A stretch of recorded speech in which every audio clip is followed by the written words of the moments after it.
warahmatullahi wabarakatuh.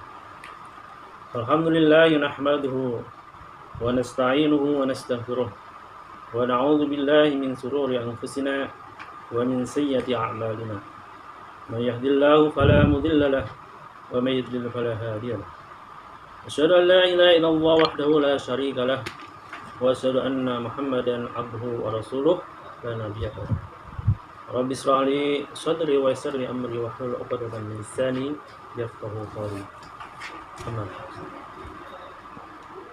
Alhamdulillah, pada kesempatan ini Allah Subhanahu wa taala senantiasa memberikan curahan-curahan nikmat kepada kita semuanya. Dan sudah sepantasnya dan sepatutnya kita bersyukur atas nikmat itu. Ya, nikmat iman, Islam dan keselamatan.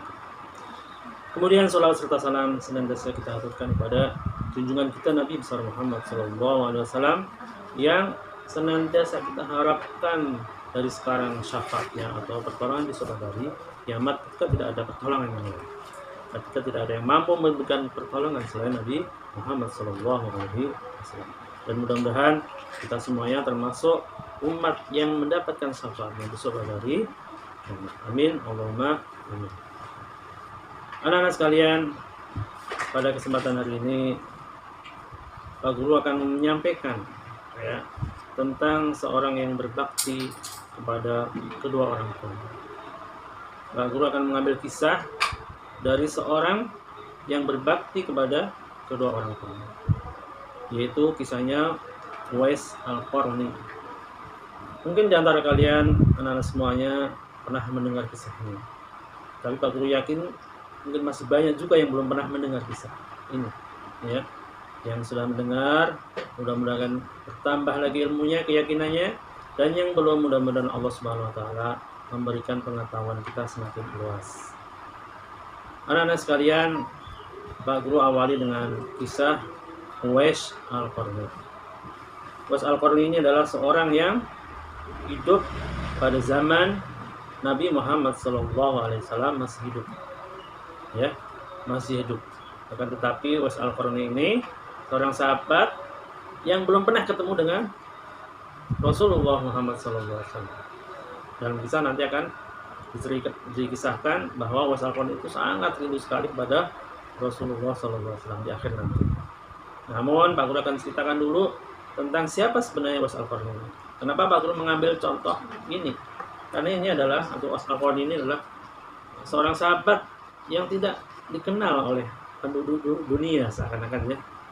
Tangga masyarakat di situ itu tidak kenal, akan tetapi Uwais Al-Qarni keistimewaannya adalah dikenal di langit.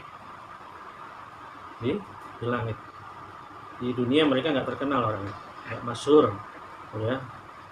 Tapi dikenal oleh penduduk. Bahkan Nabi pun mengatakan bahwa Uwais ini adalah penduduk langit. Kenapa sebabnya?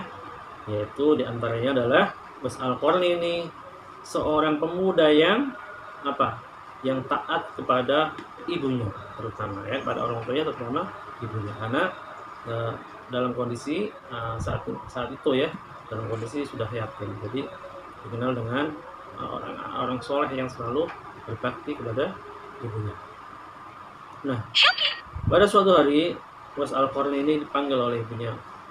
Wahai Uwais, mungkin kalian atau mungkin kamu nanti tidak akan lama lagi berjumpa dengan, atau tidak lama lagi hidup dengan ibu. Akan tetapi sebelum ibu meninggal, kira-kira seperti itu ya, bisakah kamu memberikan jalan kepada ibu untuk melaksanakan ibadah haji ke Mekah? Tolong diusahakan wahai Uwais supaya ibu bisa melaksanakan ibadah haji. Sebagai seorang anak yang selalu berbakti kepada ibunya, bahkan semua permintaan ibunya dilaksanakan oleh Uwais Al-Qarni. Uwais Al-Qarni pun sejenak berpikir dan mengatakan siap untuk melaksanakan permintaan orang tua tadi atau ibu tadi. Sedangkan Uwais Al-Qarni sendiri kehidupannya dapat dikatakan seorang yang miskin gitu ya, kehidupan anak dan ibunya tadi. Tidak mempunyai kendaraan, tidak mempunyai kendaraan, nggak seperti sekarang ya anak-anak sekalian, tidak mempunyai onta, keledai atau kuda, tidak punya sama sekali. Sedangkan untuk melaksanakan ibadah haji itu pada waktu itu harus memakai kendaraan, diantaranya adalah kendaraan yang berupa mungkin keledai, atau mungkin kuda, atau mungkin onta. Tapi Uwais Al-Qarni ini tidak mempunyai kendaraan. Bagaimana? Sedangkan ibunya dalam kondisi yang sedang sakit atau sakit-sakitan, sudah dalam kondisi matanya dalam kondisi buta, kemudian lumpuh, tidak bisa berjalan, sehingga kemanapun Uwais Al-Qarni itu ketika ibunya memerlukan sesuatu, dia harus digendong, harus digendong itu sama Uwais Al-Qarni. Tetapi Uwais Al-Qarni tidak putus asa, yang penting melaksanakan perintah orang tuanya, ya, mengusahakan bagaimana supaya ibu ini bisa melaksanakan ibadah haji tahun ini. Ya, akhirnya Uwais Al-Qarni berpikir, saya harus bisa, bagaimana caranya, yaitu dengan cara apa? Di antaranya Uwais Al-Qarni membeli seekor anak domba emas kecil, kemudian membuat kandang anak domba ini di atas bukit, ya. Setiap dari kerjanya benar-benar seperti itu, mengangkat anak kambing naik turun bukit sambil menggendong anak kambing. Melihat seperti ini, masyarakat Yaman pada heran dan sedikit mengejek itu, mengatakan bahwa Uwais Al-Qarni sudah tidak sehat lagi, atau mengatakan gila dan sebagainya, ya. Tetapi Uwais Al-Qarni tidak mengindahkannya, membiarkan ucapan-ucapan seperti itu. Tapi setiap hari Uwais Al-Qarni tetap seperti itu melaksanakan rutinitas, diantaranya dengan membawa anak kambing naik turun ke bukit, ya, sampai tiba masanya Uwais Al-Qarni ini, tiba masanya pelaksanaan ibadah haji gitu ya, sekitar bulan Dzulhijjah sudah mulai di ambang pintu ibaratnya gitu ya. Ibunya disiapkan untuk digendong dari Yaman menuju Mekah. Jadi Uwais Al-Qarni itu lahirnya di Yaman ya, di Yaman, hidupnya di Yaman. Jaraknya adalah sekitar 590 km. Ya, 590 km perbatasan Yaman ke Mekah. Bisa dibayangkan seperti itu. Kira-kira kalau 590 km itu adalah dari Jakarta menuju Solo, ya, kira-kira seperti itu, Jakarta Solo. Ya.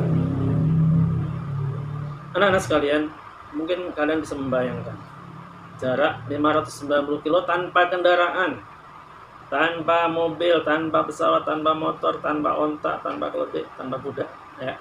Digendong ibunya itu untuk melaksanakan ibadah haji yang jaraknya kira-kira dari Solo menuju Jakarta. Kalau sehari dapat kira-kira berapa ya, 20 kilo, mungkin butuh waktu selama kurang lebih 30 hari ya, 30 hari sebulan perjalanan dari Yaman ke Mekah dengan menggendong seorang ibu yang dalam kondisi lumpuh dan tak bisa bayangkan. Kira-kira untuk anak sekarang kuat atau tidak sih? Tetapi Uwais Al-Qarni ini tidak mengeluh, ya. Yang penting ridho orang tua mendapatkan, yaitu pengen mendapatkan ridho daripada orang tua, ya. Akhirnya setelah mengalami perjalanan yang jauh, ya, panas di tengah padang pasir yang tandus, bayangkan, ya, sampailah juga itu Uwais Al-Qarni melaksanakan ibadah haji di Mekah, ya. Setelah melaksanakan ibadah haji di Mekah, mereka sampai di Ka'bah, di depan Ka'bah, Uwais Al-Qarni dan ibundanya berdoa kepada Allah Subhanahu wa taala. Uwais Al-Qarni mendoakan ibunya, ya Allah, ampunilah dosa ibuku. Mendengar seperti itu, ibunya juga bertanya, wahai Uwais Al-Qarni, kamu berdoa apa? Terus apa yang kamu minta selain ibu, selain supaya ibunya diampuni oleh Allah Subhanahu wa taala? Dan Uwais Al-Qarni menjawab, kalau Allah ampuni dosa ibu, kemudian ibu masuk surga dan ibu ridho, maka itulah yang Uwais harapkan. Insya Allah kalau orang tua ridho, Uwais pun juga akan mendapatkan keridhaan dari orang tua. Nah, sejak itu juga Allah Subhanahu wa taala secara ajaib gitu ya, memberikan, kebetulan Uwais Al-Qarni itu seorang yang mempunyai penyakit sopak. Sopak itu penyakit belang, yang mungkin saat ini juga kalian mungkin pernah lihat ya, penyakit orang yang sakit belang. Jadi kulitnya itu putih-putih gitu ya, belang-belang. Itu biasanya sakit, obatnya agak susah ya. Tetapi Allah Subhanahu wa taala dengan izin Allah ya, ketika di depan Ka'bah mereka berdoa, dikabulkanlah permintaan ya, supaya disembuhkan penyakitnya, tetapi masih tolong sisakan sedikit saja. Jadi Uwais Al-Qarni juga berdoa, ya Allah berikanlah kesehatan kepada saya, tetapi jangan semuanya, sisakan sedikit saja. Kemudian Allah kabulkan, masih ada sisa sedikit di telapak tangannya. Kalau sejarah ada yang mengatakan seperti itu ya. Nah, jadi ada sisa putih sedikit, yang lain udah kulitnya normal. Allah kabulkan, cuma tinggal satu. Nah, inilah nanti yang akan menjadikan wasilah atau sarana sahabat Nabi Umar bin Khattab dan Ali bin Abi Thalib untuk mencari Uwais Al-Qarni ini, yang kata Allah Subhanahu, yang kata Rasulullah Shallallahu Alaihi Wasallam, ya nanti akan datang seorang tabiin atau sebagai tabiin adalah seorang yang bernama Uwais Al-Qarni. Mereka itu adalah dikenal di langit, tetapi tidak dikenal di dunia. Nah, dan mereka berasal dari Yaman dan mempunyai apa itu sakit belang. Ya, itu.